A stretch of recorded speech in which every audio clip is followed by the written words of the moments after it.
नमस्कार बंधुरा आज आमार आलोच्य विषय भगवान विष्णुके केन राम अवतार रूपे जन्मग्रहण करते हयेछिलो एर पिछने कारण कि छिलो तो चलुन जेने नेब। पुराण मते भगवान विष्णुके राम अवतार रूपे जन्मग्रहण करते हयेछिलो। तिनि अयोध्याय दशरथ राजार घर आलो करे जन्मेछिलेन। किन्तु कि छिलो भगवान विष्णुर पृथिवीते आसार नेपथ्य कारण? अत्याचारी रावणके विनाश करतेई जे ताके आसते हयेछिलो एर उत्तर प्राय सकलेरই जाना, किन्तु आरो कारण रयेछे एर पिछने। ताई बंधुरा भिडियोटी पुरोटी देखार अनुरोध रइल। आर यदि भिडियोटी भालो लागे एकटा लाइक अवश्यई करबेन। तो चलुन शुने नेওয়া যাক। राम हलो विष्णुर सप्तम अवतार। विष्णुर এই राम अवतारे पृथिवीके आविर्भावेर कारण ब्रह्मार एक बरदान। ब्रह्मार आराधना करे रावण एक एमन बर प्राप्त हयेछिलेन जे ताके हारानोर क्षमता भूभारते कारो छिलो ना। तिनि अमरत्वेर जन्य साधना करेछिलेन, किन्तु अमरत्व प्रदान ना करलेও ब्रह्मा एमनই बरदान करेছিলেন যে রাবণ পেয়েছিলেন প্রায়ই অমরত্ব। ব্রহ্মা রাবণকে বর দিয়েছিলেন দেবতা, গান্ধর্ব, যক্ষ এবং রাক্ষস কুলে কেউ তাকে বধ করতে পারবে না। আর কোনো মানুষের পক্ষেও মহাবীর রাবণকে নিধন করা সম্ভবই ছিল না। এইরূপ অপরাজেয় হয়ে রাবণ অত্যাচার শুরু করেন। তখন ভগবান বিষ্ণু দ্বারস্থ হন দেবতারা। রাবণের বিনাশের উপায় জানাতে বলেন। বিষ্ণুকেই ফের পৃথিবীতে যেতে হবে অধর্মের হাত থেকে ধর্মকে রক্ষা করতে। বিষ্ণুকে মানুষ রূপে জন্ম নিতে হবে, তবেই তাকে পরাভূত করা সম্ভব। বিষ্ণু তখন কৌশল্যার গর্ভে জন্মগ্রহণ করেন এবং রাবণকে নিধন করেন। কিন্তু এখানেই গল্পের শেষ নয়, আরও কিছু কারণ রয়েছে রাম অবতার রূপে বিষ্ণুর জন্মগ্রহণের।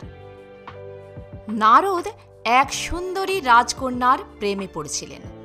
তার স্বয়ংবরে যাবার জন্য বিষ্ণুদেবের কাছে প্রার্থনা করেছিলেন প্রভু স্বয়ংবরের সময় যেন তাকে তিনি নিজের রূপ দান করেন।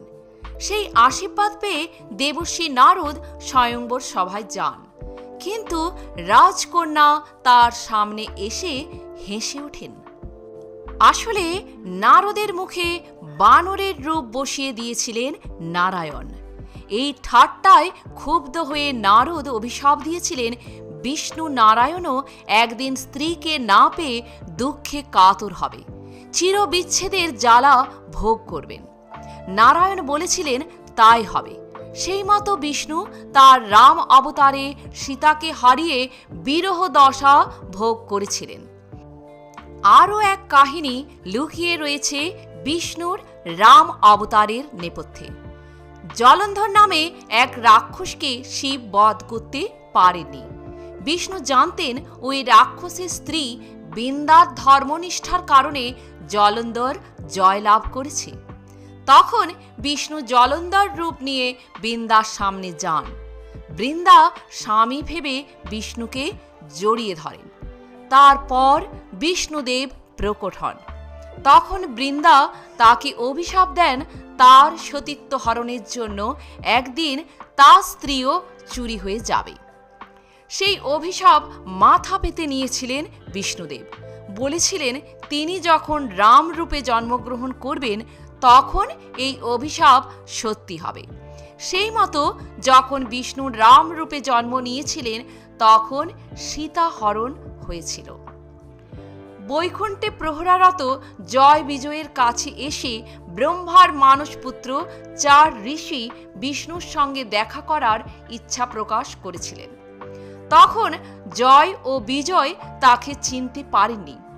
তাদের কাছে বাধা পেয়ে ব্রহ্মার মানসপুত্ররা অভিশাপ দেন তাদের রাক্ষস কুলে জন্ম হবে। বিষ্ণু সব জানতে পেরে বলেন এই অভিশাপ খণ্ডনের কোনো উপায় নেই।